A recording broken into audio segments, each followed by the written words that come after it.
Unang bakas. Pangalan nyo to kung saan to. Maamog pa oh.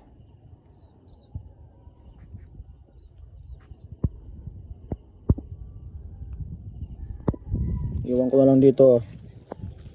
Mapang merinda, mapanggas ka pa.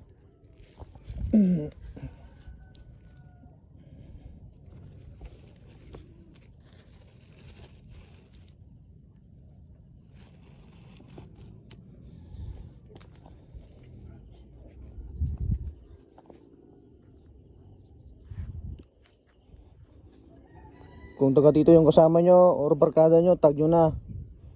At kung makuha mo yung bakas ko, pa-comment section na lang. Pala ako sa Akulaw Tayak.